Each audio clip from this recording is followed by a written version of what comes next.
제가 인사하고 시작하겠습니다. 안녕하세요, 고세훈입니다. 선생님들 지난주 토요일 날 3월 23일 날 시험 치시느라 너무 고생 많으셨습니다. 국가직 시험인데 아무래도 이제 올해 있는 첫 시험이다 보니까 선생님들 전반적으로 좀 불안도 좀 컸을 거고 또 여러 가지 긴장도 많이 했을 텐데 어쨌든 개인적으로는 뭐 각 채점 결과를 알고 있으니까 어떻게 당락이 이루어질지는 아마 개인적으로는 다 어느 정도는 생각하고 계실 거라고 생각이 듭니다.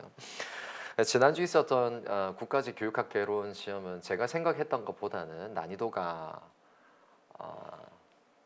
너무 쉬웠다 해도 상처를 받고 굉장히 어려웠다 해도 또 힘들어 하시더라고요. 그런데 이제 객관적으로 이야기를 해야 되니까 작년 지방직 시험에 비해서는 좀 많이 쉬웠다 이렇게 생각할 수 있고 작년 국가직 시험에 비해서도 쉬웠다 이렇게 이야기할 수 있습니다.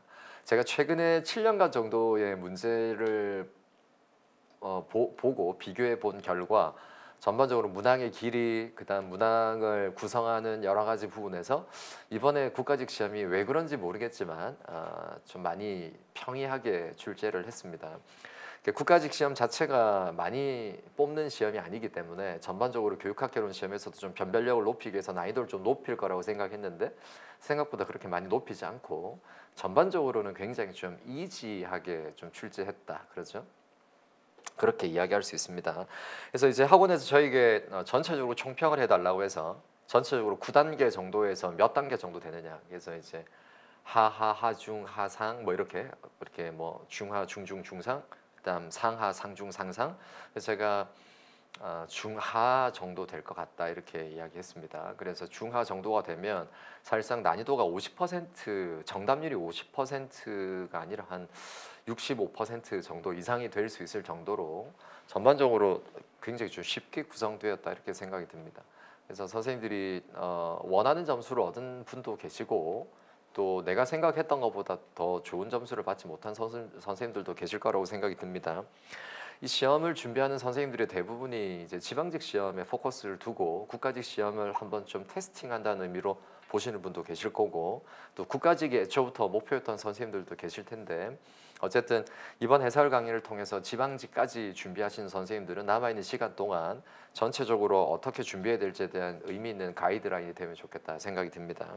1번 문제부터 그러면 선생님들하고 조금 들여다보도록 하겠습니다. 1번 문제는 신뢰도와 타당도 문제, 타당도와 신뢰도 문제인데 우리가 연습했던 문제에 비해서는 굉장히 가장 기본적인 베이직 개념을 물었어요. 이 문제를 사실상 조금만 바꿔주면 문제의 난이도가 살짝 올라갈 수 있는데 그냥 신뢰도와 타당도를 물어버렸습니다. 반복 측정에서 결과가 일관성 있다. 결과의 일관성, 측정 일관성은 신뢰도를 나타냅니다. 측정하고자 하는 것을 충실히 측정하지 못했다. 검사의 충실성이라는 개념은 타당도에 해당하는 개념입니다. 그러니까 이 문장에서 보니까 신뢰도는 높지만 타당도는 낮다 이렇게 되어 있습니다. 만약에 반대로 앞에 반복 측정에서의 결과 일관성은 이야기하지 않고 측정하고자 하는 것을 충실히 측정했다 했을 때 만약에 앞에 문장이 안 나왔어요. 안 나오고 뒤에 문장만 나왔으면 어떻게 이야기할 수 있을까요? 신뢰도도 높고 타당도도 높다 할 수 있습니다. 왜 그럴까요? 타당도가 높기 위해서는 반드시 뭐가 전제돼야 된다? 높은 신뢰도가 전제돼야 되니까 제가 만약에 출제를 했으면 이것만 출제하고 신뢰도와 타당도를 물었을 거예요. 그런데 이제 이렇게 하니까 그냥 당연히 일관성 있으니까 신뢰도 높고 충실하게 측정 안 했으니까 타당도가 낮네 이렇게 아주 단순하게 개념을 묻는 문제가 1번 문제에 출제가 되었습니다. 만약에 지방직 시험에서 요 비슷한 문제가 나왔는데 신뢰도에 관한 문항은 전혀 없는데 타당도에 관한 문항만 나왔어요. 그러면 타당도와 관계없이 만약에 높은 타당도가 요구된다면 당연히 뭐가 전제돼야 된다? 높은 신뢰도가 전제돼야 되겠죠. 그렇게 문제가 좀 어렵게 변형될 수도 있습니다. 이렇게 한번 시뮬레이션 해볼 수 있습니다. 그래서 신뢰도 높지만 타당도는 낮은 시험이었다. 이렇게 우리가 처리할 수 있습니다. 쉬운 시험이었습니다. 2번입니다. 2번 문제. 다음과 같이 주장한 교육사상가는 제가 토요일날 지혜 선생님하고 카톡을 주고받으면서 지혜 선생님이 저한테 교수님 이번에 교수님이 VIP라고 했던 사람들 많이 안 받았어요. 다 VIP들 많네. 그렇죠. 저번 VIP 많이 안 나와서 제가 순간 전 문제를 못 본 상태여가지고 VIP들이 많이 안 나왔구나 이렇게 생각했는데 제가 문제를 보는 순간 뭐죠? 다 VIP인데? 도대체 수업 시간에 뭘 한 거야? 그렇죠. 자, 그래서 2번 봅니다. 전형적인 VIP죠. 9번. 9번은 교육 철학에서 가장 많이 출제된 학자 중에 한 사람입니다. 최근 3년 안에도 부번은 벌써 3번이나 출제가 되었어요. 인간이 세계에 대해서 갖는 두 가지 관계는 나와 너, 나와 그것. 우리가 늘 많이 강조했던 이 히운트 투 나와 너라는 책에서 원래 기본적으로 인간의 관계는 나와 너였어요.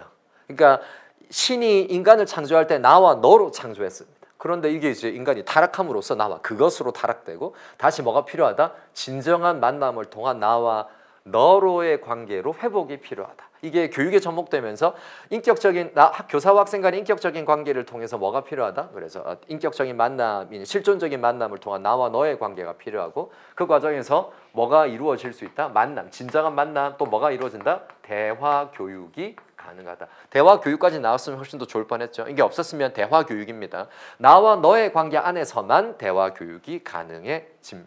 누굴 가리킨다? 부버, 마틴 부버를 가리킵니다. 프레벨은 누구예요? 그 프레벨하면 떠올리는 게 뭐죠? 음물입니다. 가베, 그렇죠? 가베라는 개념입니다. 가베, 그렇죠? 음물이라는 것 자체가 신이 아이들에게 준 선물이라는 뜻입니다. 그래서 프레벨은 기본적으로 뭐를 창시한 사람이에요? 킨더가르텐, 유치원을 창시한 사람이고 기본적으로 아이들에게 개념을 가르치기 이전에 어떤 사물을 통해서 음물을 통해서 개념을 이해하도록 수와 언어를 이해하도록 이렇게 했습니다. 그래서 프레벨이 했던 또 아주 중요한 말 중에 기본적으로 아이들은 기본적으로 창조자 신의 형상을 닮아 있어요. 그래서 신의 형상을 닮은 존재이기 때문에 우리가 교육의 과정에서 굉장히 존중해, 인격적으로 존중해 주어야 합니다. 무엇보다 음물이란 건 기본적으로 놀이기구이기 때문에 놀이를 통한 놀이 교육을 아주 중요하게 생각했습니다. 놀이를 통한 교육을 강조했어요. 프레벨을 제가 다시 한번 설명한 이유는 지방직 시험에는 프레벨이 출제가 될 수가 있습니다. 그러니까 프레벨을 우리가 정리하고 넘어가자고요. 왜 중요하냐면 기출에서 선지에 나온 학자는 굉장히 중요한 사람들입니다. 그렇죠? 다 많이 출제됐던 사람들이죠. 피터스 누굽니까? 분석철학 교육학자입니다. 피터스는 분석 철학 교육에서 자유교육론을 이야기했고 기본적으로 교육과 교육 아닌 것을 구분했습니다. 피터스 VIP가 아니죠. 이 사람은 MVP, 그렇죠? VVIP 정도 되는 사람입니다. 너무 많이 출제가 많이 됐던 사람이죠. 이 사람은 교육과 교육 아닌 걸 구분할 수 있는 준거를 3가지 제안했습니다. 시원 선생님 시원하게 이야기해 주십시오. 첫 번째, 규범적 준거, 교육의 내재적 목적. 인지적 준거, 교육의 내용적 준거. 그 다음 과정적 준거, 교육의 방법적 준거. 그래서 규범적 준거로서 교육의 내재적 목적을 강조했습니다. 인지적 준거로서 인지, 지식, 이해, 인지적 안목을 강조했습니다. 그래서 뭐와 구분된다? 훈련과 구분된다. 그 다음 과정적 준거로서 교육의 방법, 아동의 최소한의 의식과 자발성을 전제로 하는 교육이 이루어져야 돼. 뭐와 구분된다? 쇠뇌, 브레인워싱. 그 다음 뭐? 컨디셔닝, 조건화와 구분된다. 이렇게 이야기했던 사람이 피터스입니다. 너무 중요하죠. 헤르바르트, VVVIP입니다. 그렇죠. 그래서 헤르바르트 19세기 신인문주의 교육에서 개발주의 교육을 제안했던 사람이죠. 그래서 어떤 교육은 무슨 목적을 가져라? 인격적 도야, 도덕적 품성의 도야를 기반으로 교육 심리학에서 교육의 방법론을 가져오고 윤리학에서 교육의 목표, 실천 철학으로서 교육의 목적을 가져옵니다. 그렇죠? 그래서 이 두 학문의 결합을 통해서 알게마인의 페다고기, 일반 교육학이라는 책을 통해서 우리에게 교수론, 기본적으로 수업의 방법론을 최초로 제안한 현대 교육학의 아버지, 현대 교육학의 아버지라는 평가를 받습니다. 그래서 기본적으로 4단계 교수론을 제안했죠. 4단계 교수론을 제안합니다. 어떻게? 심화와 숙고입니다. 심화와 숙고, 그렇죠? 그래서 심화 단계에서 뭐가 이루어진다? 명료화와 연합이. 그 다음 숙고에서 뭐가 이루어진다? 체계와 방법이 이루어집니다. 심화와 숙고라고 표현할 수도 있고 옛날 일본 사람들이 이걸 전심과 치사 이렇게 구분하기도 했습니다. 그래서 4단계 수업 이야기했습니다. 그래서 헤르바르트 너무너무 많이 출제됐어요. 심지어 헤르바르트는 작년 국가직과 지방직에 동시에 나왔습니다. 국가직에 나오고 그 다음 4개월, 3개월, 2개월 뒤에 또 나왔습니다. 그래서 헤르바르트 출제가 여러 번 됐던 사람이죠. 잠깐 정리하고 넘어갔습니다. 그래서 부버고요. 3번으로 갑니다. 켈러가 제시한 학습자의 동기 유발을 위한 내요소에 해당하지 않는 것은 너무 단순하게 출제를 했어요. 그렇죠? 그래서 ARCS 이론을 제안했습니다. A는 attention, 주의 집중, R은 relevance, 관련성, C는요? confidence, 자신감, S는 satisfaction, 만족감입니다. 그래서 없는 거는 자율성이라는 개념이에요. 그래서 이건 뭐 쉽게 선생님들이 0.1초 만에 풀지 않았을까 생각이 듭니다. 자, 이 문제를 조금만 더 어떻게 하면 조금만 더 한 단계 더 업그레이드하면 어떻게 될 수 있다? 관련성의 하위 전략 3가지, 그렇죠? 만족감의 하위 전략 3가지, 자신감의 하위 전략 3가지 이렇게 물어볼 수 있습니다. 자, 정리해 봅시다. 관련성 전략. 관련성에서 3가지 전략 뭐예요? 학습자의 목표에 부합해야 됩니다. 두 번째, 학습자 동기와 흥미에 부합할 수 있어요. 세 번째, 다양성을 추구해야 됩니다. 그렇죠? 이게 3가지 전략입니다. 쓰지 않을게요. 만족감 맨 마지막이죠. 어떤 3가지 전략이 필요해요? 외적 강화가 필요합니다. 그 다음 내적 보상이 필요합니다. 세 번째, 공정성이 필요해요. 그렇죠? 그 다음 자신감입니다. 자신감. 세 번째 아주 중요하죠. 세 번째, 뭐를? 성공 기회를 제시해야 돼요. 두 번째, 학습 성공에 필요한 필요 조건을, 학습 성공에 대한 필요 조건을 제시해 줘야 됩니다. 세 번째는 뭐가 필요하다? 자신감에서 연습의 기회, 자율성, 스스로 학습을 통제할 수 있는 자율성의 기회를 줘야 됩니다. 그렇죠? 그래서 이 자율성이라는 개념은 사실 어디에 들어간다? 자신감의 하위 전략에 들어갑니다. 그렇죠? 그 다음 이제 우리가 놓쳤던 또 뭐가 있어요? 뭐가 주의 집중이 빠졌습니다. 그래서 지각적 주의 탐구, 그렇죠? 그 다음 지각적 내적 탐구를 환기해 줍니다. 먼저 밖으로 외재적 동기화를 해주고 내재적으로 주의 환기를 해줍니다. 세 번째, 이제 다양성을 통해서 다양한 형태의 동기 전략을 가져올 수 있어요. 그래서 4가지 ARCS에 따른 3가지 하위 전략도 선생님들이 좀 고려해 주시고 정리해 줘야 됩니다. 이 문제가 또 지방직 시험에 좀 업그레이드돼서 출제될 수가 있어요. 제가 말씀드린 것처럼 우리 시험은 기본적으로 국가직 시험에서 출제된 개념들을 지방직에서 완벽하게 빼느냐, 그렇지 않습니다. 작년에 국가직 시험에서 출제된 게 지방직 시험에서 몇 가지가 겹쳐요. 그러니까 국가직 시험에서 좀 더 분석적으로 들여다보고 이걸 업그레이드하면 어떻게 출제될 수 있을까 생각해 볼 필요가 있습니다. 그거를 지방직 시험 실전 모의고사 때 제가 반영하도록 하겠습니다. 4번으로 갑니다. 조선 후기 실학자에 직접 편찬된 한자 학습용 교재는 조선 시대의 자찬 교재에 관련된 문제 중에 역대급 쉬운 문제였습니다. 이건 사실은 자찬 교재에 관한 문제가 아니라 이 문제가 왜 조금 문제가 있냐면 자찬 교재의 내용을 알아야지 출제할 수 있는 문제를 내는 게 의미가 있잖아요. 여기서는 지금 성리학자나 실학자만 알고 있으면 그냥 문제를 풀 수 있는 거 아니에요. 그렇죠? 그래서 아학편 누구죠? 정약용입니다. 답은 1번이잖아요. 여기서 실학자는 한 사람밖에 없습니다. 아학편을 쓴 정약용밖에 없어요. 일단 천자문은요. 우리나라 사람도 아니야 이건. 그렇죠? 넘어갑니다. 동몽선습은요. 박세무 조선 중기의 유학자, 성리학자입니다. 박세무 실학자 아닙니다. 알고 계시잖아요. 선생님들 저보다 더 잘 알잖아요. 그 다음 입학도설 권근입니다. 조선 초기의 성리학자입니다. 누구에게 영향을 줬어요? 이황과 이의에게 영향을 주었던 아주 중요한 유학자, 성리학자입니다. 권근의 입학도설입니다. 여기서 조선 후기 실학자에 의해서 직접 편찬된 거니까 실학자가 쓴 거는 정약용의 아학편밖에 없습니다. 그래서 좀 개인적으로 아쉬웠어요. 내용을 주고 내용에 관련된 매칭에 관련된 문제가 나왔으니 자찬교재에 대한 내용을 알아야지 답을 쓸 수 있는데 이거는 편찬된 자찬 교재를 묻긴 했는데 한자 학습용 교재를 묻기는 물었는데 알고 보니까 그거하고는 별로 크게 관계없이 그냥 실학자만 찾아내도 답을 쓸 수 있는. 자, 여기서 한자 학습용 교재라고 물었으니까 일단은 아학 천자문입니다. 그렇죠? 이 동문성습은요, 예, 소학의 선수서입니다. 얘는요, 입학도설은요, 권근의 입학도설은 이거는 성리학을 그림으로 잘 표시한 게 한자 학습용 교재는 아니에요. 그렇죠? 그래서 이거는 그냥 최초의 도설류에 그림이 들어가 있는 책입니다. 그렇죠? 그러니까 이렇게도 구분할 수 있고 저렇게도 찾아낼 수 있지만 뭐 그렇게 안 하더라도 실학자만 찾아도 정약용의 아학을 찾아낼 수 있습니다. 조선시대 자찬교재의 문제는 우리가 정리한 것처럼 지방직 시험에 좀 더 어렵게 업그레이드돼서 출제될 수 있어요. 작년에 흐름이 고스란히 이어지면 작년에는 국가직 시험보다 지방직 시험이 더 어려웠습니다. 올해도 만약에 그렇다면 올해 국가직 시험보다 저는 개인적으로 이번에 국가직 시험을 보면서 이거보다 더 지방직 시험이 쉽게 나올 수 있을까? 미션 임파서블이다. 그렇죠? 미션 임파서블 8 지금 7까지 나왔죠. 8이다. 그렇죠?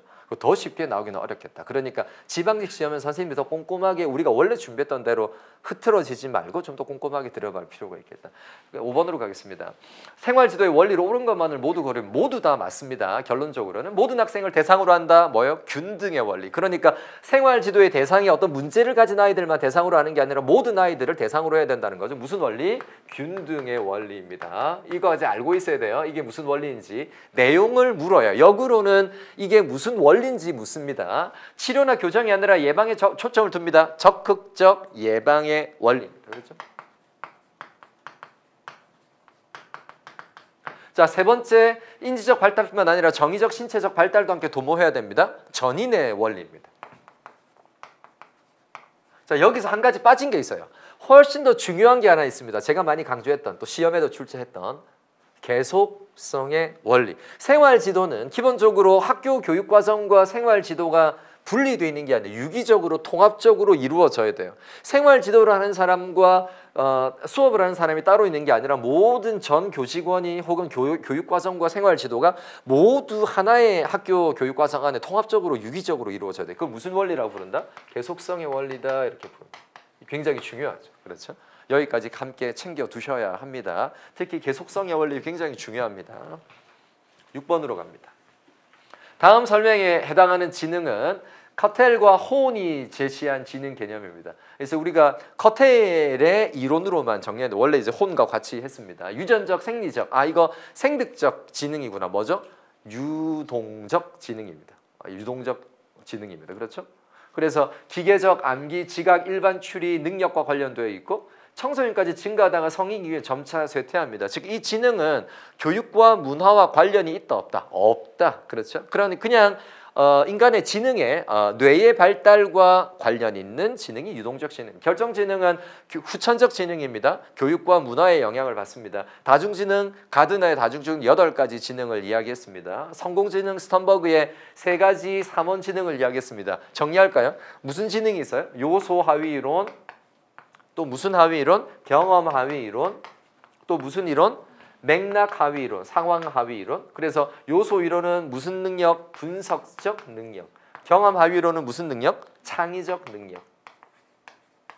맥락 하위 이론은 무슨 능력? 실제적 능력입니다. 그렇죠? 요거 이제 지방직 시험에 출제될 가능성이 매우 높아요. 성공지능, 스턴버그. 그래서 내용과 내용까지 개념과 연결해서 정리해 두셔야 됩니다. 자, 유동지능을 해당합니다. 다음은 이제 유동지능에 해당하는 개념이죠.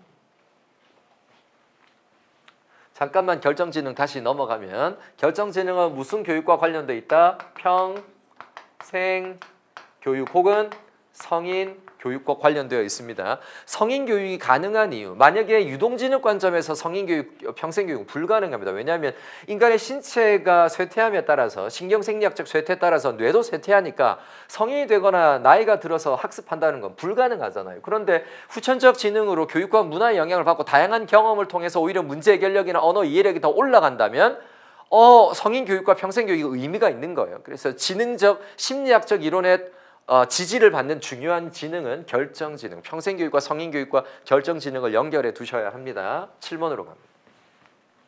7번 마샤의 정체성 지위 이론에서 다음의 특징에 해당하는 것은 정체성 위기다, 정체성 유예입니다. 그렇죠? 위기는 유예입니다. 그래서 혹은 정체성 유예 혹은 에릭슨의 개념으로 보면 심리적 유예기라고 부릅니다. 심리적 유예기. 그렇죠? 언제 만들어져요? 심리적 유예기는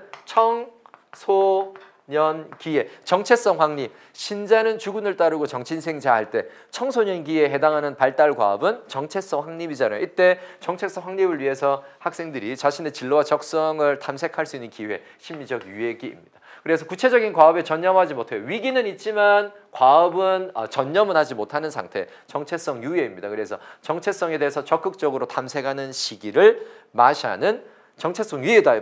자, 정치성 동료, 아이덴티티 에지테이션 이런 개념이 존재하지 않아요. 마샤에게는 이런 개념이 없습니다. 동요될 필요가 없습니다. 이런 선제 때문에. 정체성 상실은 뭐예요?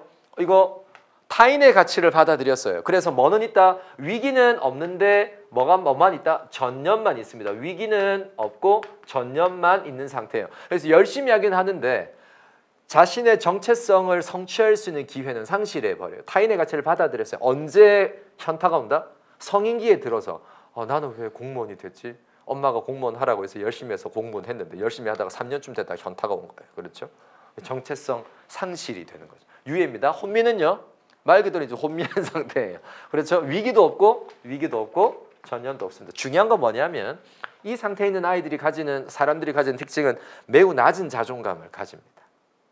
방향성을 상실했기 때문에 낮은 자존감을 가져요. 학습 심리학의 관점에서 보면 무슨 현상이 일어날 수 있다? 학습된 무력감이라는 현상이 여기에서 드러날 수 있습니다. 연결해 둬야 됩니다. 학습된 무력감, 정체성, 혼미. 그렇죠? 8번으로 갑니다. 와이너의 귀인 이론에 따르면 그 소재가 내부에 있고 불안정하며 통제 가능한 귀인은 일시적인 노력입니다. 그렇죠? 이거 노력 귀인인데 앞에 뭐 일시적이라는 말은 굳이 할 필요 없는데 그렇죠? 뭐 그렇게 말을 하다 보니까 또 일시적인 그렇죠? 장기적인 노력은 안 됩니까? 그렇죠? 일시적인 노력입니다. 어쨌든 답이 노력인데 이거 이제 우리 여러 번 연습을 했었잖아요. 그래서 과제 난이도 봅시다. 외부 내부 난이도는 언제나 존재해요. 안정적입니다. 통제 가능하다 불가능하다 내가 통제할 수 없는 거죠. 통제 가능하면 얼마나 좋을까요? 그렇죠? 통제 통불이며 통불. 그렇죠? 자, 교사의 편견. 뭐지? 저 교사의 편견은 외부예요, 내부예요? 외부입니다. 외부. 그렇죠? 외부. 교사의 편견이 내부라고 하면 자기가 교사인 거예요. 그렇죠? 농담이고. 교사의 편견은 외부에 있습니다. 교사의 편견은 항상 있다 없다. 항상 존재합니다. 편견이라는 건 기본적으로 존재할 수 있어요. 그래서 안정적이다. 이렇게 볼 수 있고 통제 불가능합니다. 자, 그 다음 일시적인 노력입니다. 내부, 그 다음 일시적인 노력은 노력할 수도 있고 노력 안 할 수도 있습니다. 불안정하죠. 자, 그 다음 통제 가능합니다. 그 다음은 3번입니다. 자, 4번으로 봅시다. 시험 당일의 기분입니다. 당일의 기분은 내부잖아요. 나의 기분이니까. 내부, 그 다음 시험 당일의 기분은 항상 존재합니다. 그 기분이 어떠했든지 간에 항상 존재하는 거예요. 안정적입니다. 그렇죠? 시험 당일의 기분은 내가 통제할 수 있다 없다? 통제하기 어렵습니다. 우리 기분을 되게 좋게 해가지고 불안 없이 시험 치자 관계없이 심장은 뛰는 거죠. 그렇죠? 통제 불가능합니다. 그렇죠? 통제 불가능합니다. 이렇게 우리가 귀인을 분석해 볼 수 있어요. 8번 문제는 귀인 분석에 관한 문제다. 이렇게 볼 수 있습니다. 9번으로 갑니다. 나중에 해설 답안지를 선생님들한테 나눠 드릴 텐데 해설 답안지에 제가 죄송합니다. 방금 전에 마지막 선지인 시험 당일의 기분을 불안정성이라고 썼어요. 안정성이라고 고쳐주시기 바랍니다. 9번입니다. 참모 조직과 개선 조직에 대한 설명으로 옳은 것은 이것도 되게 이제 비교적 조직 이론 중에서도 좀 비교적 쉬운 문제가 출제가 되었습니다. 조직 이론에 여러 가지 어려운 개념들이 많이 있는데 쉽게 나왔어요. 그러니까 기본적으로 참모 조직은 수평적 조직입니다. 횡적 조직이죠. 개선 조직은 수직적 조직 혹은 계층적 조직이라고 이야기합니다. 참모 조직은 전문적인 지식과 기술을 활용해서 직접적인 명령과 집행 결정을 행사한다. 직접적인 명령과 행사, 권력, 권한을 결정하는 것은 참모 조직이 아니라 개선 조직입니다. 그렇죠? 그래서 이제 1번 틀렸고요. 개선 조직은 권한과 책임의 한계가 분명해서 능률적인 업무 수행이 어려운 한계가 있다. 이거 틀렸죠? 오히려 개선 조직은 권한과 책임의 한계가 분명해서 오히려 능률적인 업무 수행이 가능합니다. 그렇죠? 그래서 개선 조직에 관한 장점에 관한 내용이다. 그렇죠? 틀렸습니다. 참모 조직은 개선 조직이 원활하게 역할을 수행하도록 연구조사, 계획 등의 기능을 수행한다. 이게 이제 참모 조직의 원래 펑션, 기능입니다. 개선 조직은 횡적 지원을 하는 수평적 조직인 반면에 참모 조직은 계층적 구조를 갖는 수직적 구조다. 반대가 됐죠. 리버스 됐습니다. 반대죠. 틀렸죠. 답은 3번이 맞습니다. 자, 10번의 조아리입니다. 제가 토요일날 지혜 선생님이랑 카톡을 주고받으면서 교수님 조아리가 나왔어요. 그래서 제가 그랬구나. 그래 하고 넘어갔습니다. 그렇죠. 제가 조아리의 윈도우를 별로 강조하진 않았거든요. 의사소통 이론에서 선생님들도 알고 저도 아는 것처럼 이걸 좀 너무 강조했나 너희 왜 틀렸어 이렇게 이야기할 수 없어요. 전 조아리의 윈도우를 솔직히 말하면 별로 강조하지 않았습니다. 의사소통 이론 중에 얼마나 중요한 이론들이 많은데 조아리는 실제로 우리 공무원 시험에서 출제된 적이 별로 없는 개념 중에 하나예요. 근데 이제 조아리의 윈도우를 냈어요. 자, 조아리는 두 사람의 이름이 합쳐진 이름입니다. 우리가 이제 7, 8월, 9, 10월에 조아리 이론을 다루긴 했지만 이후에는 제가 단원별 문제에서도 단원별 문제 조아리 하나 있었나요? 없었죠. 안 다뤘고 제가 이후에도 별로 안 다뤘던 것 같아요. 그래서 조아리는 이 사람 이름이 조아리가 아니라 두 사람의 이름을 합친 겁니다. 그렇죠? 그래서 두 사람의 이름을 합쳐가지고 이제 조알이라는 이름을 만들었는데 의사소통 모형에서 다음에 해당하는 거는 마음의 문을 열고 닫고 자기에 관해서 남에게 노출하기를 원치 않습니다. 그래서 마음의 문을 닫았어요. 자기를 히든 시킨 거죠. 저 요 마음의 문을 닫고 요 문장 보고 되게 문제를 센스 있게 푸는 선생님은 자기를 딱 숨겼네? 답은 은폐 형량인 거죠. 히든. 그렇죠? 그래서 이거는 이제 문제가 나왔으니 가는 이야기가 아니라 우리가 모르는 개념이나 좀 출제자가 우리 이번에 나온 20번의 쉴만의 티팩 같이 그렇죠? 정말 교육 방법이 공학이나 지금 대학 이론서에서 잘 다루지 않는 개념들을 그냥 가장 최근의 이론 중에 하나예요. 어떻게 보면 나온 지는 꽤 됐지만 이제 최근에 조금 논의가 되고 회자가 되는 뭐 이런 것들을 갑자기 확 내면 모르잖아요. 그런데 그런 문제가 나왔을 때 자세히 들여다보면 문제의 답이 있습니다. 그렇죠? 이것도 마찬가지예요. 문항에 답이 있잖아요. 사례문에. 자기는 문을 닫았대요. 그럼 히든이죠. 그렇죠? 자기 눈을 가렸으면 블라인드죠.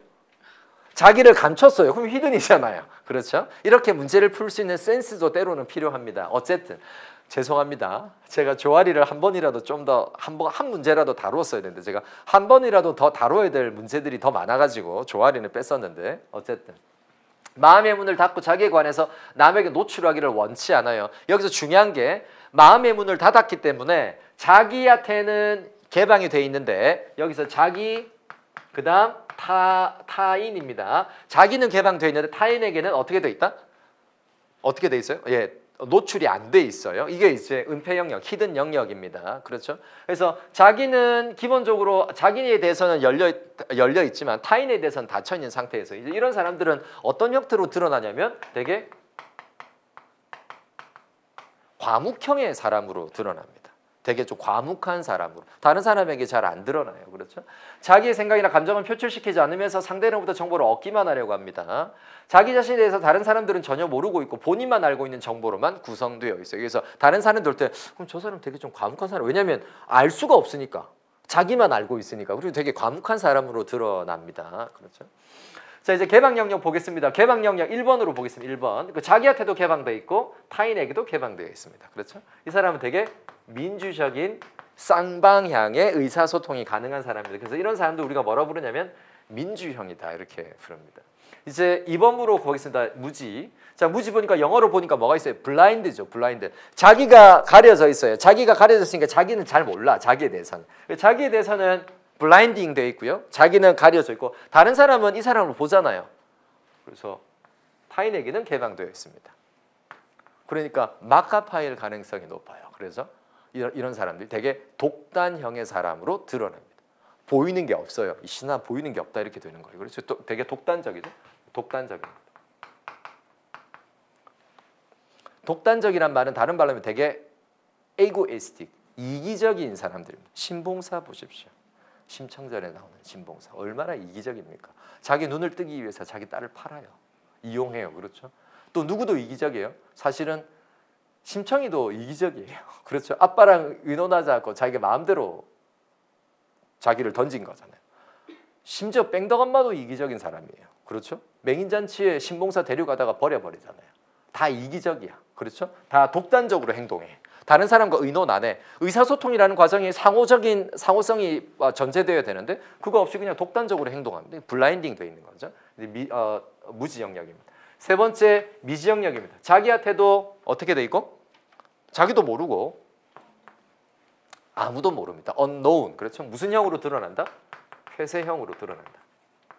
이게 우리가 7, 8월 이론 강의에서 유일하게 한 번 딱 정리하고 넘어간 내용인데 이게 이제 문제가 나오는데 이걸 기억하고 있었으면 아니면 선생님들이 문제를 푸는 이제 좀 센스를 발휘해서 이거 마음의 문을 닫았네. 그러면 조금 이렇게 히든된 거네, 은폐시킨 거네, 자기를 엄폐한 거네. 이렇게 문제를 풀어도 어렵지 않게 문제를 풀 수 있는 내용인데 이제 선생님들이 앞으로 이런 경험을 통해서 지방직 시험에도 제가 선생님들을 충분히 잘 다룬다고 해도 중요한 강의를 하더라도 개념과 이론을 다루더라도 우리가 예상하지 못한 문제가 나왔을 때 사례문을 잘 들여다보면 아마 힌트가 있을 거야 라고 이제 좀 문제를 찾아가는 훈련도 좀 필요한 것 같아요. 11번으로 갑니다.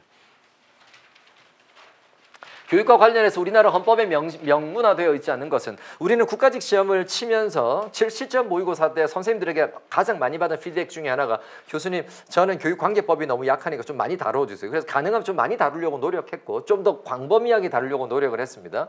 허무하죠. 그렇죠. 시험을 막상 보면 되게 허무해요. 헌법 31조가 웬 말이냐 이러면서 그렇죠. 고등교육법, 사립교육법, 그다음 뭐 교육기본법, 초중등교육법 이런 거 막 다뤄줘야 되는데 막 다루고 확 다뤄줘야 되는데 그냥 그렇죠. 이게 너무 좀 단순하게 나오긴 했습니다. 국가는 평생교육을 진행해야 된다. 헌법 제 31조 몇 항에 속합니까? 5항에 속합니다. 5항에 속합니다. 헌법 제 31조. 모든 국민은 능력에 따라 균등하게 교육을 받을 것이다. 제일 먼저 나오는 문항입니다. 1항에 속합니다. 그렇죠? 교육의 자주성, 전문성, 정치적 중립성 우리가 약간 논란이 돼가지고 우리 뭐 계속 했잖아요. 대학의 자율성은 법률이 정하는 바에 의하여 보장된다. 이거 몇 항이에요? 지혜 선생님. 4항에 속합니다. 그렇죠. 자, 국가는 특별한 교육적 배려가 필요한 사람의 교육을 지원하기 위해서 필요한 시책을 수립, 실시해야 한다. 이 답은 있지 않는 내용은 4번입니다. 4번. 그렇죠. 이제 4번이긴 한데 저는 이제 4번 문항을 보면서 또 좀 의아했던 게 하나 있어요. 왜 최근 개정된 법의 내용, 법조문을 실지 않고 개정되기 전 법조문을 실었을까? 그건 이제 출제자에게 좀 개인적으로 묻고 싶은 측면입니다. 이게 옛날 조문이에요. 최신에 바꿔진 거는 2021년 이후에 나온 조문은 이 내용이 아닙니다.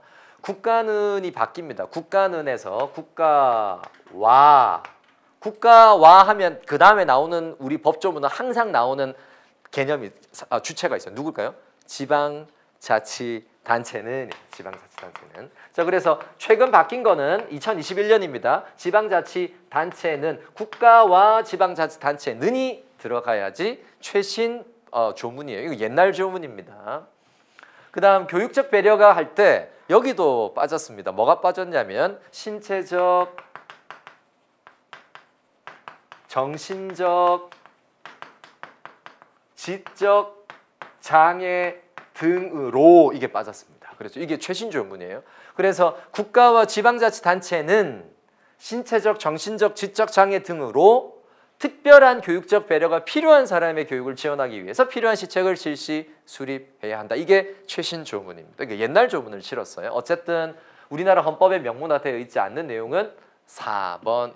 특수교육에 관한 내용은 헌법에 들어가 있지 않습니다. 그렇죠? 교육기본법에 특수교육에 관한 내용입니다. 교육기본법 특수교육에 관한 지금 제가 기억하고 있는 게 맞는지 모르겠지만 제 18조에 해당하는 내용이에요. 그렇죠? 그리고 또 옛날 조문입니다. 새 조문은 국가와 지방자치단체는 왜 제가 새 조문을 강조했냐면 실제 만약에 출제된다면 이건 만약에 가로돼 있다. 이건 뭐가 들어가야 돼요? 국가, 지방자치단체 들어가야 됩니다. 또 뭐가 들어가나요? 신체적, 정신적, 지적 장애 등으로 요게 들어가 줘야 됩니다. 이거 등으로 특별한 교육적 배려가 필요한 사람을 위해서 실시 수립해야 된다. 이렇게 그래서 교육기본법의 특수교육에 관한 조항이다. 1번, 2번, 3번은 헌법 제31조에 관한 내용인데 네 번째는 교육기본법의 특수교육에 관한 조항입니다. 12번으로 갑니다. 학교 조직의 운영 원리에 대한 설명을 옳지 않은 것은 이것도 학교 조직의 운영 원리에서 좀 쉽게 출제가 되었죠. 적도 집권의 원리는 분권을 중심으로 학교 조직을 운영하는 것이다. 적도 집권의 원리가 아니라 이거는 지방 분권의 원리를 가리킵니다. 그렇죠? 이게 틀렸습니다. 적도 집권의 원리는 중앙 집권 조직과 지방 분권 사이에 적절한 균형과 견제입니다. 그렇죠? 이게 적도 집권입니다. 얘가 틀렸죠. 분업의 원리, 조종의 원리, 계층의 원리 다 학교 조직의 운영 원리에 다 해당하는 내용들이 실려 있습니다. 따로 제가 읽지 않을게요. 13번으로 갑니다. 자, 13번 문제. 다음의 설명에 해당하는 것은 일정 규모의 단위 학교가 현재 교육의 목표나 교육과정 등의 제반 교육 체제를 유지한다는 전제하에서 정상적인 교육 활동을 수행하는 데 필요한 최소한의 교육비를 뭐라 부른다? 표준교육비. 우리가 여러 번 다루었던 내용입니다. 최소 혹은 최저 소요 교육비라고 부릅니다. 그래서 표준교육비를 가리킵니다. 그렇죠? 간접교육비는요? 간접교육은 교육기획연계입니다. 근데 여기서 우리가 중요한 게 뭐냐면 간접교육비도 한번 구분해 보고 가야 됩니다. 간접교육은 공부담, 그 다음 사부담의 공교육비가 간접 교육비가 존재합니다. 전체적으로 보면 교육의 기회에 따른 경비인데 공부담의 간접 교육비의 대표적인 게 일종이 뭐예요? 면세의 가치 같은 것들입니다. 예컨대 공교육을 위해서 그 건물을 쓰는 거예요. 만약에 공교육을 위해서 국가가 부담하지 않고 그냥 쓰면 임대비를 엄청나게 받을 수 있는데 공교육을 위해서 쓰기 때문에 그 세금을 걷어들이지도 못하고 임대비도 받지 못하는 비용이 꽤 클 수 있는 거죠. 그럼 면세의 가치 같은 걸 다 국가가 부담하는 간접 교육비입니다. 개인이 부담하는 사부담 간접 교육비, 지금 선생님들이 직업 취업을 위해서 준비하는 교육기관, 이게 이제 교육 기회에 있어서 기회 경비에 해당하는 거죠. 이 간접 교육비입니다. 그렇죠? 여기서 중요한 게 추정이 정확하게 얼마 간접 교육비가 들어간지 정확하게 추정할 수 있잖아요. 추정할 수 없다. 그렇죠? 추정할 수 없습니다. 내가 얼마나의 간접 교육비를 지금 쓰고 있는지, 어느 정도의 간접 교육비인지 추정 불가하다. 이게 우리 교육학 개론 시험에 몇 번 출제되었습니다. 개인이 부담하는 간접 교육비는 추정 불가하다. 그렇죠? 자, 그다음 직접 교육비는 말 그대로 교육 활동에 직접적으로 소요되는 비용이 직접 교육비입니다. 공부담 교육비는요, 국가가 부담하는 혹은 정부가 부담하는 교육비입니다. 그렇죠? 14번입니다. 타일러가 제시한 학습 경험을 효과적으로 조직하기 위해서 고려할 준과에 해당하지 않는 것은 계속, 계열성, 통합성인 거예요. 범위는 따로 언급하지 않습니다. 타일러가. 그래서 우리가 타일러의 목표 중심 교육과정 개발 모형의 학습 경험의 조직 원리에 보면 범위는 들어가 있지 않아요. 그렇죠? 계속성, 계열성, 통합성에 관한 내용만 들어가 있습니다. 넘어가면 됩니다. 15번. 번슈타인의 계층과 언어 사용에 대한 설명을 옳지 않은 것은, 번슈타인은 기본적으로 거시적 접근이다, 미시적 접근이다. 미시적 접근이다. 그렇죠? 자, 미시적 접근은 기본적으로 교실 사회학과 교육과정 사회학으로 구분합니다. 자, 이 사람은 기본적으로 어디에 속하는 사람이다? 교육과정의 사회학에 관련된 이론들을 많이 강조한 학자가 번슈타인입니다. 번슈타인 VIP라고 이야기했잖아요. 그렇죠? 이 사람은 미시적 관점에서 번슈타인 빼면 시체라고 이야기했습니다. 번슈타인은 굉장히 중요한 학자죠. 세 가지를 이야기했습니다. 번슈타인은 첫 번째, 귀속 계층에 따른 언어 어법에 따른 문제들. 그래서 어법에 따라서 학업 성취가 달라지는데, 학교가 요구하는 정교화된 어법을 쓰는 중산층 이상의 아이들한테는 유리한 학교 교육 과정이지만 이 정교화된 어법이 아니라 여기 있는 것처럼 제한된 어법을 쓰는 아이들에게는 학교 교육 과정이 불리해서 노동자 계층이나 하위 계층의 아이들에게는 불리할 수밖에 없다. 학업 성취가 낮게 떨어진다. 거기에 관한 이야기, 이거 우리가 언어 문화 사회 이론 전수 이론 이야기. 두 번째, 교육 과정을 분석하는 과정에서 국가가 사회가 어떻게 사회를 통제하는지 그 통제 원리를 교육 과정의 분석을 통해서 밝혀냅니다. 그래서 교육 과정 분류와 구조라는 개념을 가지고 사회 통제 원리를 이끌어내요. 그 다음 뭘 이야기했어요? 번슈타인은 보이는 교수법과 보이지 않는 교수법을 통해서 계층 간의 교육의 선호와 유형을 구분해냈습니다. 이거 다 교육과정의 사회학과 관련된 번슈타인의 개념이 미시적 접근의 교육과정의 사회학을 강조했던 학자입니다. 그렇죠? 근데 여기서는 언어적 문화 전수 이론, 그래서 계층, 귀속 계층에 따른 어법의 차이를 물었던 문제입니다. 학교에서는 제한된 언어 코드가 많이 사용된다. 이미 틀려버렸죠. 그렇죠? 제한된 어법이 아니라 정교화된 어법, elaborated 코드를 많이 씁니다. 학생의 출신 배경에 따라 사용하는 언어 방식이 다르다. 귀속 계층에 따른 어법 차이를 이야기합니다.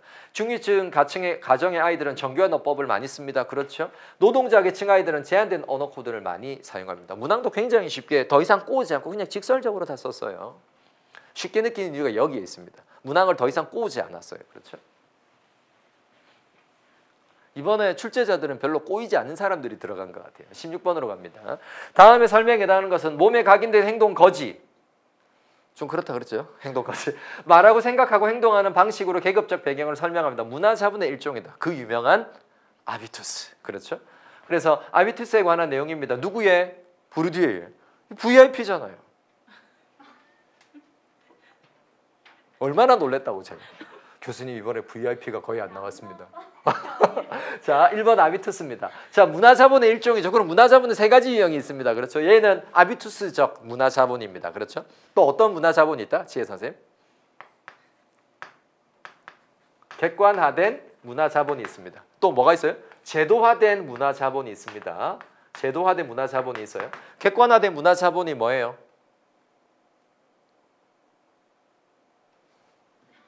눈이 안 좋습니까? 시력이? 객관화된 문화 자본이 뭐예요? 수아 선생님. 뭐? 지식? 객관화된 문화 자본이 뭐냐고요, 이 사람들아. 우리 지방직 시험 준비하고 있는 거 맞죠? 그렇죠? 객관화된 문화 자본이 뭐예요? 책, 예술품 같은 거 객관화된 문화 자본입니다. 그렇죠? 그래서 책을 많이 가지고 있다. 예술품을 많이 가지고 있으면 문화 자본을 많이 소유한 거예요. 또 제도화된 문화 자본입니다. 선생님들 뭐 가지고 있어요? 졸업장. 또 우리 중에 또 자격증 많이 가지고 있는 선생님 있죠. 그렇죠? 자격증. 그다 제도화된 문화 자본입니다. 그래서 졸업장을 많이 가지고 있으면 또 자격증을 많이 가지고 있으면 문화 자본을 많이 소유한 거입니다. 그렇죠? 자, 패러다임. 제가 보고 너무 웃겨가지고 패러다임이 갑자기 나왔어요. 이름이 비슷해서 그런지 뭐 넣을 게 없어서 패러다임 넣었어요. 패러다임은 토마스 쿤이라는 학자가, 이분은 하버드 대학의 과학 철학을 가르치는 아주 유명한 학자인데, 이 사람이 과학혁명의 구조라는 책을 통해서 시대마다 과학의 흐름이 달라집니다. 그래서 과학시대, 18세기 과학과 19세기 과학을 구분하는 기준이 있어야 되는데 그 기준을 패러다임이라는 개념을 가지고 설명합니다. 그래서 뉴턴 시대의 17세기 과학과 18세기 과학과 19세기의 과학 차이에는 큰 패러다임이 있다. 그 패러다임 간에는 대화가 불가능합니다. 그래서 17세기 과학의 언어와 19세기 과학의 언어는 서로 완전히 달라요. 왜? 모르니까. 왜냐하면 양자만 전자, 그다음 뭐 이런 개념으로 물질을 분리할 수 있던 시대에 지금은 이제 뭐까지 나왔어요? 나노까지 나왔잖아요. 이 기술이 발전해서 우리 물질에서 나노까지 들어갔잖아요. 근데 17세기 뉴턴한테 가가지고 니 나노 아냐고요. 나노가 뭔데 이렇게 이야기하겠죠. 서로 몰라요. 그렇죠? 과학의 언어는 패러다임의 변화에 따라서 대화가 불가능합니다. 시대적 대화가 불가능합니다. 그 개념이 패러다임이에요. 전혀 관련 없는 개념을 넣었습니다. 여기에. 헤게모니 뭐죠? 지배 권력을 나타냅니다. 누구죠? 대표적인 마이클 애플, 문화적 헤게모니. 그래서 교육과정을 통해서 학교 교육과정을 잘 따라가면 나도 지배 계층이 뭐를 가진다? 헤게모니를 가진다. 그렇죠? 문화적 헤게모니, 지배 권력이란 패권, 정치적 힘, 권력을 의미하는 개념이고요. 이데올로기는요, 지배 계층의 가치, 신념, 이거를 막스는 허위 의식이다. 왜냐, 가짜거든요. 마치 그게 정당하고 옳은 것처럼 사람들한테 가르치지만 사실상 알고 보면 사람들을 속이기 위한 허위 의식에 불과하다. 이거죠, 이데올로기입니다. 그렇죠? 17번으로 갑니다. 학교의 평생교육을 규정한 평생교육법 제29조는 학교 평생교육법의 시설에 관한 내용을 많이 진술하고 있습니다. 우리가 이제 여러 번 많이 풀었잖아요. 또 비교적 문항이 좀 쉽게 출제가 되었습니다. 학교의 평생교육을 실시하기 위해서는 각급 학교의 교실, 도서관, 체육관, 급학기 시설을 활용해야 됩니다. 꼭 해야 됩니다. 안 하면 안 됩니다. 활용해야 됩니다. 그렇죠? 학교의 평생교육을 실시하는데 어떻게 학교 시설을 이용 안 할 수가 있어요? 이용을 해야지. 뭐 교실도 이용하고 평생교육을 하려면 이용을 해야 되잖아요. 학교장은 학교를 개방할 경우에 개방 시간 동안에 해당 시설의 관리 운영이 필요한 사항을 학교장이 정할 수 있다. 이게 틀렸죠? 누가 정한다? 지방의회의 조례로 정합니다. 이게 조례로 정합니다. 학교장은 해당 학교의 교육 여건을 고려해서 학생, 학부모, 지역 주민의 요구에 부합하는 평생교육을 직접 실시하거나 지자체, 민간 혹은 단 영리를 목적으로 하는 곳은 제외, 즉 비영리를 목적으로 하는 곳에만 위탁할 수 있습니다. 그렇죠? 영리 안 된다. 그렇죠? 초중등교육법, 고등교육법에 따른 각급 학교의 장은 평생교육을 실시하는 경우 평생교육의 이념에 따라서 교육과정과 방법을, 아주 중요한 표현이 나오는데 이 문항이 우리 교육학 개론 시험에 여러 번 나왔습니다. 평생교육 시설을 관련해서. 평생교육의 교육과정의 개발과 운영은 누구 관점으로? 수요자의 관점으로. 이게 굉장히 중요한 말입니다. 그렇죠? 그래서 수요자의 관점으로 개발 시행하고 학교를 중심으로 공동체나 지역 문화 개발에 노력해야 한다. 아주 중요한 문항 중에 하나입니다. 수요자의 관점으로 개발하고 운영돼야 된다. 그 다음 개방 시간, 해당 시설의 관리 운영에 관한 건 무조건 지방의회의 조례로 정한다. 그렇죠? 18번입니다. 다음은 2022 개정 교육과정입니다. 저는 이제 개인적으로 2022 개정 교육과정 올해 출제가 될 거라고 생각은 했는데 안 나올 수도 있지만 어쨌든 나왔는데, 개인적으로는 교육과정 운영에 관한, 그래서 2015와 변화상을 많이 물어볼 거라고 생각해서 그 부분을 선생님들이 또 많이 트레이닝을 시켰는데, 요 내용은 제가 작년 2022 개정 교육과정과 2015 개정 교육과정 교육과정 특강을 하는 게 있어요. 특강 자료에 나와 있는 내용입니다. 그런데 이걸 내가 선생님들에게 제가 많이 강조하지 못했어요. 저는 교육과정 운영 변화에 따른 변화 부분만 특징을 잡아서 여러 번 강조했는데 그 부분이 사실 어려운 부분인데 그 부분은 출제 안 하고 의외로 총론의 교육과정 목적에 관한 여기는 구성의 중점사항이라고 이야기하는데 사실상 2022 개정교육과정 총론에 나오는 내용입니다. 학생 개개인의 인격적 성장을 강조합니다. 그런데 좀 헷갈리도록 저는 지문을 잘 만들었다고 봐요. 왜냐하면 우리가 통합이라는 말을 많이 강조하잖아요. 그러니까 인격 아니면 통합인데 통합일 수도 있겠다 이렇게 생각할 수 있는데 인격이 들어간 인격적 성장입니다.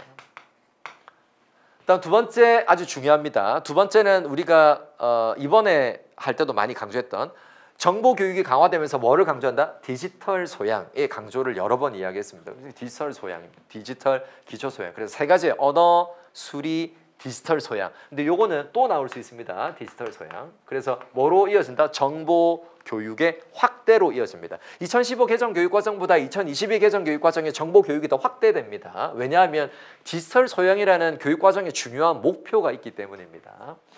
자, 그다음 다양한 뭐를 활성화하고자 이것도 지문을 잘 만들었는데 개인적으로는 썩 마음에 드는 지문은 아니에요. 왜냐하면 여기에 지금 학생 참여형이 들어가거든요.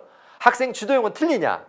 요 문장에는 학생 참여형이 맞지만 학생 주도도 2022 개정 교육과정이 강조하는 내용입니다. 그래서 개인적으로는 좀 마음에 안 든다. 지문의 구성 자체가.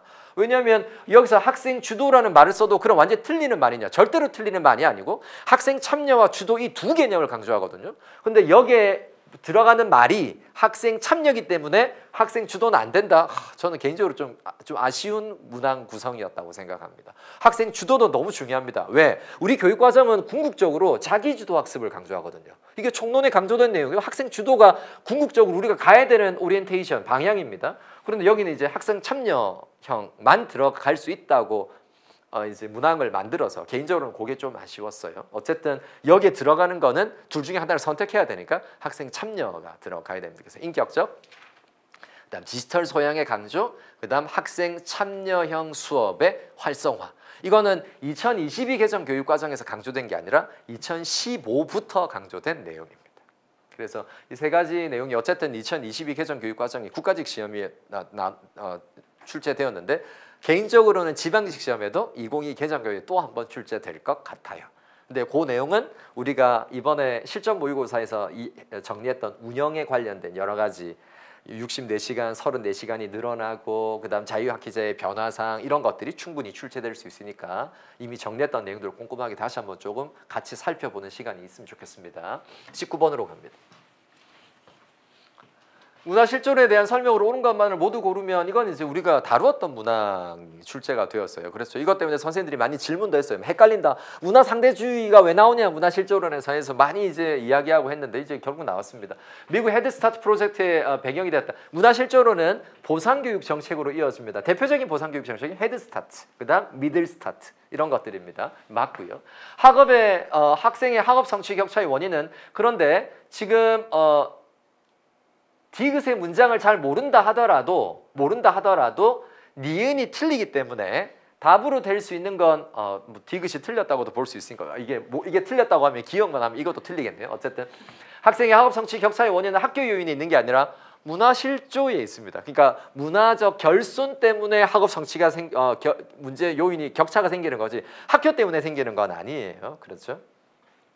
학업 성취 격차의 원인은 학교 요인에 있다고 주장한 사람은 누구예요? 콜맨입니다. 콜맨. 그렇죠? 콜맨 보고서의 내용입니다. 근데 이 보고서에서 학교 요인, 그러니까 서로 다른 학교의 차이가 학생의 학업 성취 차이를 나눈다는 가설을 가지고 실험을 했는데, 연구를 했는데, 알고 보니까 가정 배경이 더 크더라. 그 다음 또래 집단, 그 다음 교사의 원인이 있더라. 그래서 요 내용의 가설은 콜맨 보고서에서 출발하는 내용입니다.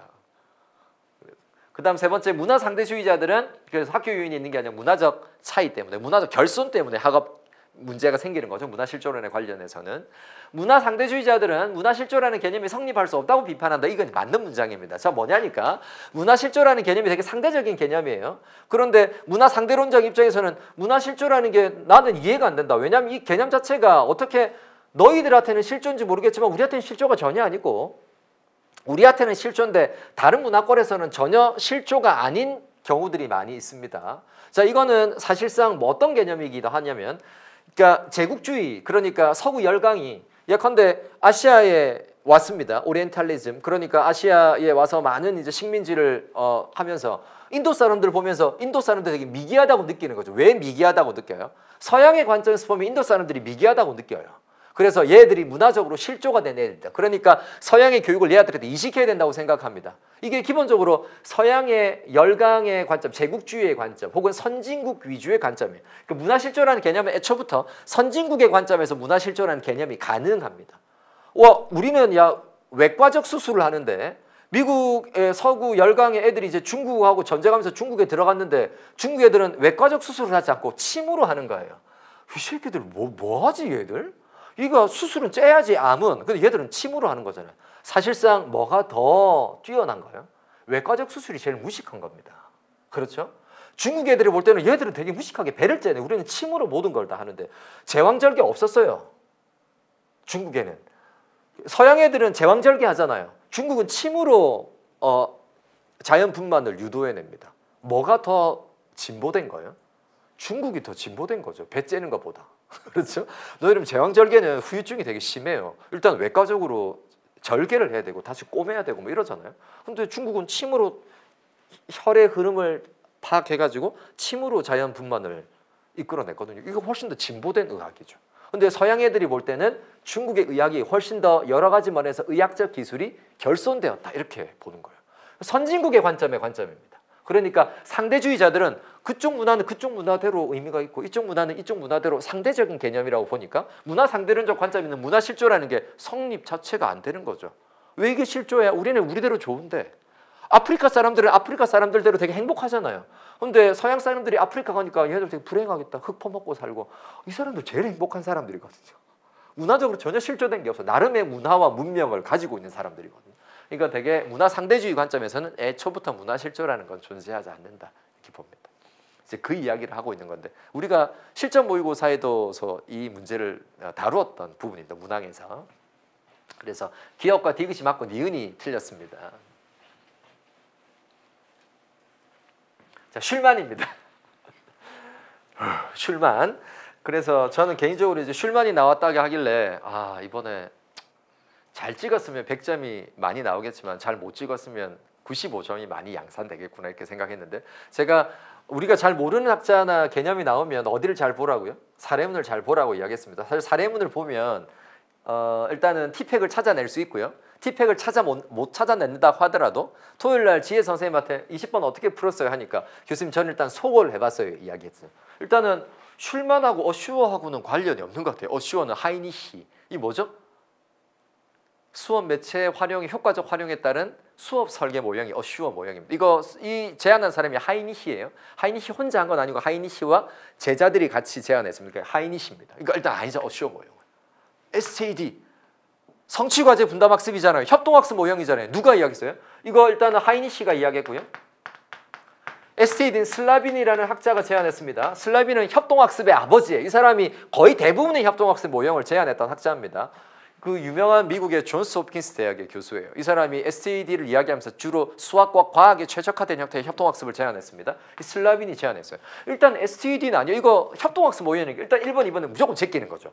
3번 아니면 4번인데 티팩? 이거는 무슨 팩이야? 코팩이야? 어디야? 그렇죠? 그다음 웨어투. 이거 웨어투. 그렇죠?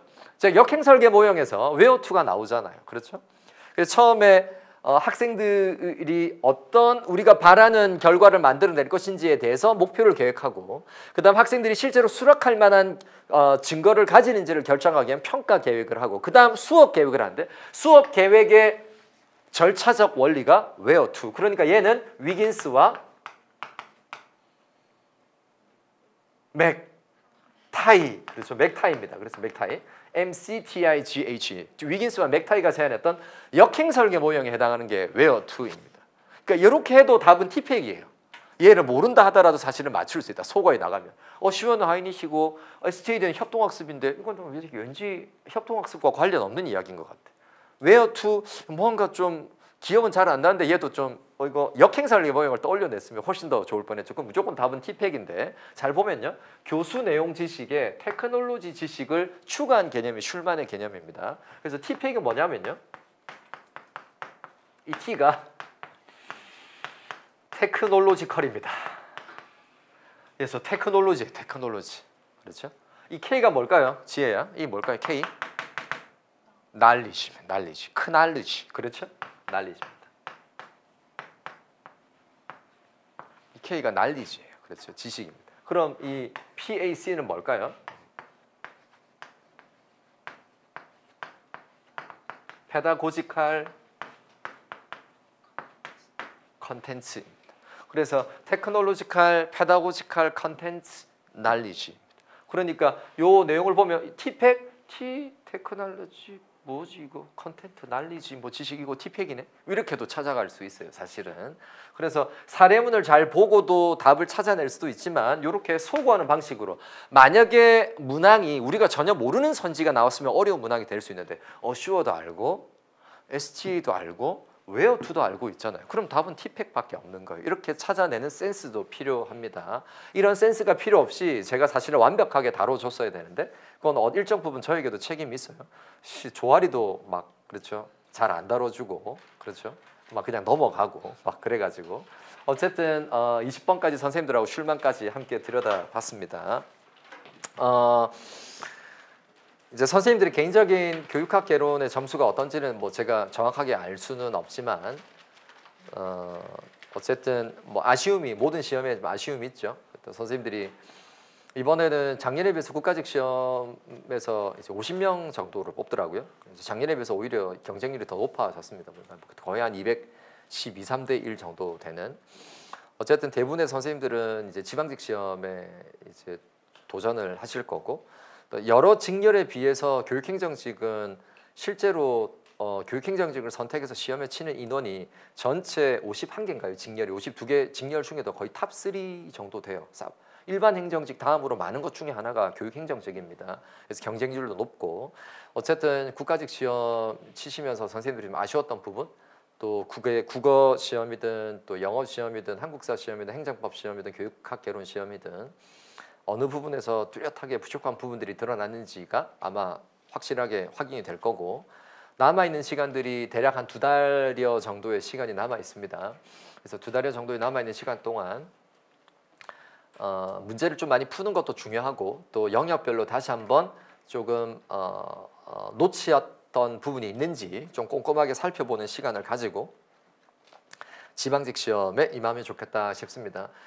작년 시험 강의를 시작할 때 말씀드린 것처럼 작년 시험을 비교해 보면 작년이 국가직 시험에서 지방직 시험이 어려웠던 것처럼 만약에 6월 달에 지방직 시험이 그냥 예상컨대 이번에 있었던 국가직 시험보다 더 쉽지는 않을 것 같아요. 제가 볼 때는 우리가 출제할 수 있는 정도의 난이도에서 가장 낮은 수준의 난이도가 여기까지 나온 것 같습니다. 그러니까 이거보다는 어려워지거나 조금 더 어려워질 수 있으니까 조금 더 꼼꼼하게 잘 준비해서 선생님들이 지방직 시험에는 모두가 다 100점을 받을 수 있도록 저도 이제 좀 더 꼼꼼하게 개념과 이론들을 좀 더 챙기고 또 최근에 논의되거나 회자되고 있는 개념들을 좀 더 확실하게 정리해서 지방직 시험에는 선생님들이 실수 없이 또 몰라서 모르는 게 나와가지고 답을 못 쓰는 일이 없도록 저도 꼼꼼하게 잘 세심하게 정리해서 남아있는 시간 동안 선생님들하고 준비를 잘하면 좋겠다 싶습니다.